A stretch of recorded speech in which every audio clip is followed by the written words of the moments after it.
శుక్లాంబరధరం విష్ణుం శశివర్ణం చతుర్భుజం ప్రసన్నవదనం ధ్యాయేత్ సర్వవిఘ్నోపశాంతయే. వ్యాసం వసిష్ఠనప్తారం శక్తేః పౌత్రమకల్మషం పరాశరాత్మజం వందే సుఖతాతం తపోనిధిం. వ్యాసాయ విష్ణురూపాయ వ్యాసరూపాయ విష్ణవే నమో వై బ్రహ్మనిధయే వాసిష్ఠాయ నమో నమః. మాఘమాసము ఈరోజు 28వ రోజు. మాఘ పురాణమునందలి 28వ అధ్యాయం క్రూర కథ గురించి తెలుసుకుందాం. కృష్ణ మద మహర్షి జహ్నమునితో ఇట్లనను: మాఘమాసమున నది స్నానము చేసి శ్రీహరిని పూజించి మాఘవ్రతమునాచరించిన వాని పుణ్యభాగ్యమును సవివరముగా తెలిపెదను, వినుము.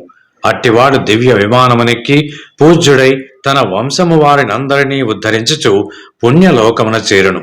ఈ విషయమును తెలిపెడి ఒక కథను నీకు సావధానముగా తెలిపెదను, వినుము అంటూ చెప్పెను.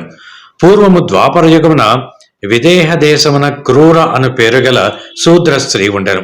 ఆమె ఒక రైతు భార్య. మిక్కిలి కోపము కలది. ఆ దంపతులకు జ్ఞానియగు పుత్రుడు కలడు. అతడు దయావంతుడు, ధర్మాచరణమున నిష్టము కలవాడు. వాని భార్య పతిభక్తి కలిగినది, ఉత్తమరాలు. ఆమెకును ధర్మకార్యములను చేయుట యందు ఎంతో ఇష్టము ఉండెను. బంధువులకు, దీనులకు, అతిథులకు అందరికీ తన యథాశక్తి సేవ చేస్తుండెను. అత్తమామలకెప్పుడునూ సేవ చేయుచుండెను. క్రూర తన కోడలిని ఏ తప్పు చేయకుండానూ నిందిస్తూ ఉండేది. అప్పుడు ఆమె భర్తయు కోడలిని హింసించుచుండెను. పాపము ఆ కోడలు ఇది పూర్వజన్మ కర్మ ఫలమని తలచి అత్తమామలు పెడుతున్నటువంటి హింసలను భరిస్తూ ఓర్పుతో వినయ విధేయతలతో వారికి యథాశక్తిగా సేవలు చేయుచుండెను. ఒకనాడు ఇట్టి హింసను పొంది దుఃఖించుచున్న భార్యను చూసి క్రూరాపుత్రుడు తన తల్లిదండ్రులతో ఈ విధముగా పలికెను: అమ్మా, నాన్న, నా మాటను వినుము. నా మాట కీర్తిని కలిగించున్నది, ధర్మమును సాధించున్నది. మీకు కోడలిపై కోపమెందులకు? కలహమునకు కారణం ఏమి? మీ శరీరములకును బాధన కలిగించు ఈ కోపముతో మీకు ఏమి ప్రయోజనము చెప్పండి? సర్వ సంపదలను నశింపజేయు కలహములెందుకు? నేను గాని నా భార్య గాని మీకు ఏదైనా ఉపకారమును చేసేదిం కాని అపకారము చెయ్యలేదే. మీ ఈ కోపమునకు కారణమేమియో నాకు కనిపించటలేదు. పెరిగిన కోపముచే ఆయువు, ధనము, కీర్తి, సుఖము, గౌరవము, జ్ఞానము మున్నగునవి అన్నీ నశించును కదా.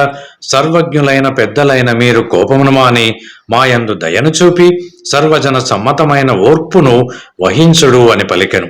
పుత్రుని మాటలను విని క్రూర భర్తతో పాటుగా మిక్కిలి కోపముతో ఇట్లనెను: ఛీ మూర్ఖుడా, పొమ్ము! నీవెంత, నీ భార్య ఎంత? తల్లిదండ్రులకిట్లు నీతి బోధ చేయుచున్నటువంటి నీవును నీ భార్యను ఏమి చేసినను తప్పులేదు, మేమేమి చేసినను తప్పులేదు అని పలికి కొడుకును, కోడలిని మరల మాటి మాటికి పలుమార్లు నిష్కారణముగా కొట్టెను. ఇట్లు దెబ్బలు తినుచున్నటువంటి పుత్రుడు దోషమును చెందెను, కాని సహజమైన శాంతమును పొందెను. అయ్యో, తల్లిదండ్రులను ద్వేషించుట ఎంత తప్పు! అట్టి వారు శాశ్వతముగా నరకమునకు పోవుదురు కదా. నా తల్లిదండ్రులకు సమానమైన దైవము వేరొకటి లేదు.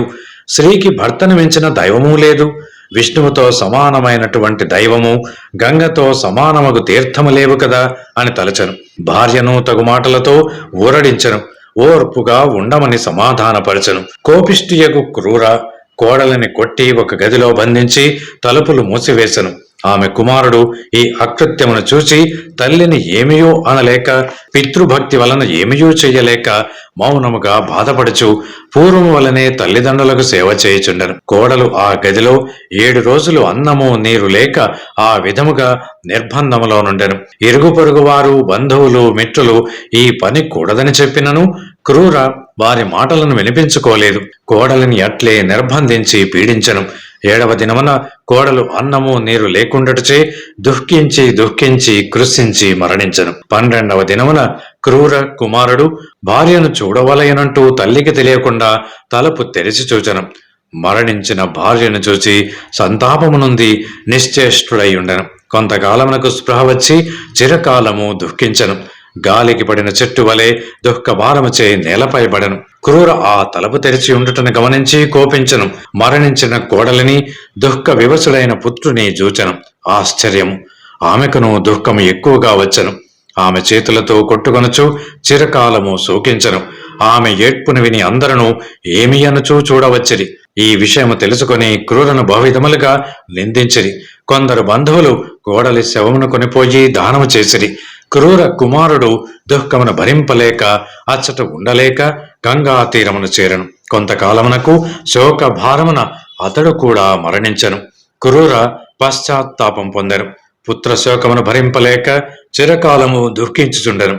ఆమె భర్తయు శోకించెను. వారు ఆ విధముగా అధికముగా శోకించుటను చూసి జనులందరూ విచారించిరి. కాని సమయమును విచారించి లాభమేమి? పుత్రశోకమును భరింపలేక నిద్రాహారములు మానిన వారు కొంతకాలమునకు మరణించిరి.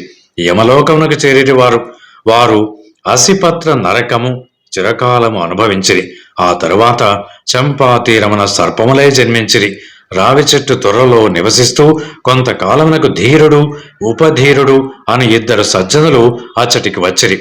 చంపానదిలో మాఘస్నానమునాచరించి సర్పదంపతులు ఉన్న చెట్టు క్రింద శ్రీహరిని అర్చించిరి. మాఘమాసమును పురాణముగా చెప్పుకొనిరి. సర్పదంపతులు శ్రీహరి పూజను చూచుట వలన, శ్రీహరి మహిమను వినుట వలన వారి పాపములు పోయినవి, పుణ్యము కలిగెను. వారు వెంటనే సర్పదేహములను విడిచి దివ్య దేహములను ధరించిరి. వారికై దివ్య విమానము వచ్చెను. శ్రీహరి సాన్నిధ్యమును పొందిరి. ఓ జుహ్నుమణి వర్య, మాఘమాస వ్రతమిట్టిదని ఎంతకాలము చెప్పినను పూర్తి కాదు. ఇంతమందియే మాఘమాస వ్రత మహిమ వలన తరించిరని చెప్పుటకును వీలు లేదు. ఎన్నో యుగముల నుండి ఎంతమందియో ఉత్తములు, సజ్జనులు, రాజులు, వైశ్యులు, బ్రాహ్మణులు, శూద్రులు, పురుషులు, స్త్రీలు, బాలురు, తొండలు, సర్పములు, ఇలా అనేక మంది ఈ మాఘమాస వ్రతమును ఆచరించుట వలన, చూచుట వలన, వినుట వలన తరించిరి కదా. ఎట్టి పాపాత్ముడైనను మాఘమాస వ్రతమును ఆచరించినచో చేసిన పాపములు పోయి పుణ్యలోకములు కలుగును అనుట ఎన్నియో ఉదాహరణలను చెప్పగలను. ఎన్నియో ఉదాహరణలు ఉన్నవి కూడా అంటూ కృష్ణమద మహాముని జహ్నుమనికి మాఘమాస వ్రత మహిమను సవివరముగా తెలియచేసెను. 28వ అధ్యాయం సంపూర్ణం. Thanks for watching. Please comment, like, share and subscribe our channel.